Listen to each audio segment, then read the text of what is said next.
9 മാസത്തെ കാത്തിരിപ്പിനൊടുവിൽ രാജ്യാന്തര ബഹിരാകാശ നിലയത്തിൽ നിന്ന് നാസ ശാസ്ത്രജ്ഞരായ ബുച്ച് വിൽമോറും സുനിത വില്യംസും ഉൾപ്പെടെയുള്ള സംഘം ഭൂമിയിൽ തിരികെ എത്തിയിരിക്കുകയാണ്.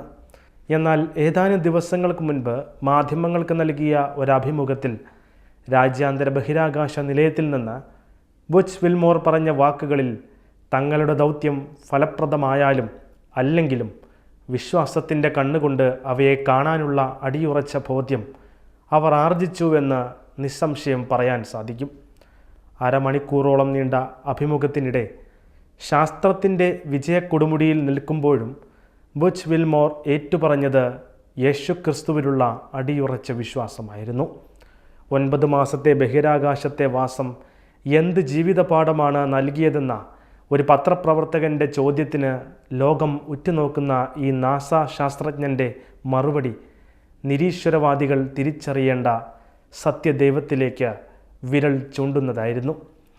രക്ഷകനും നാഥനുമായ യേശുക്രിസ്തുവിനെയും അവിടുത്തെ മഹത്തായ പദ്ധതിയെയും വിശുദ്ധ ഗ്രന്ഥത്തെയും പ്രത്യേകം സൂചിപ്പിച്ചായിരുന്നു അദ്ദേഹത്തിൻ്റെ മറുപടി. അദ്ദേഹം പറഞ്ഞത് ഇങ്ങനെയായിരുന്നു: My feeling on all of this goes back to my faith. It's bound in my Lord and Savior Jesus Christ. He is working out His plan and His purposes for His glory throughout all of humanity, and how that plays into our lives is significant and important. And however that plays out, and I am content because I understand that. I understand that He's at work in all things. Some things are for the good. Go to Hebrews chapter 11. Some things look to us to be not so good, but it's all working out for His good for those that will believe, and that's the answer. So സത്യസന്ധമായി നിങ്ങളോട് ഇതിന് മറുപടി പറയാൻ എനിക്ക് കഴിയും. ഇതിനെക്കുറിച്ചുള്ള എൻ്റെ ചിന്ത എൻ്റെ വിശ്വാസത്തിലേക്ക് പോകുന്നു. അതെൻ്റെ കർത്താവും രക്ഷിതാവുമായ യേശുക്രിസ്തുവുമായി ബന്ധപ്പെട്ടിരിക്കുന്നു. അവിടുന്ന് തൻ്റെ പദ്ധതിയും ലക്ഷ്യങ്ങളും മനുഷ്യരാശിയിലുടനീളം തൻ്റെ മഹത്വത്തിനായി പ്രവർത്തിക്കുന്നു. അത് നമ്മുടെ ജീവിതത്തിൽ എങ്ങനെ സ്വാധീനിക്കുന്നു എന്നത് പ്രധാനപ്പെട്ടതുമാണ്. എന്നിരുന്നാലും അത് സംഭവിക്കുന്നു. അവിടെ എല്ലാ കാര്യങ്ങളിലും പ്രവർത്തിക്കുന്നുണ്ടെന്ന് ഞാൻ മനസ്സിലാക്കുന്നതിനാൽ ഞാൻ സംതൃപ്തനാണ്. ചില കാര്യങ്ങൾ നല്ലതിനാണ്. ഹെബ്രായർ 11 അധ്യായത്തിലേക്ക് നോക്കുക. ചില കാര്യങ്ങൾ നമുക്ക് വ്യത്യസ്തമായി തോന്നുന്നു. അത്ര നല്ലതായിരിക്കില്ല അത്.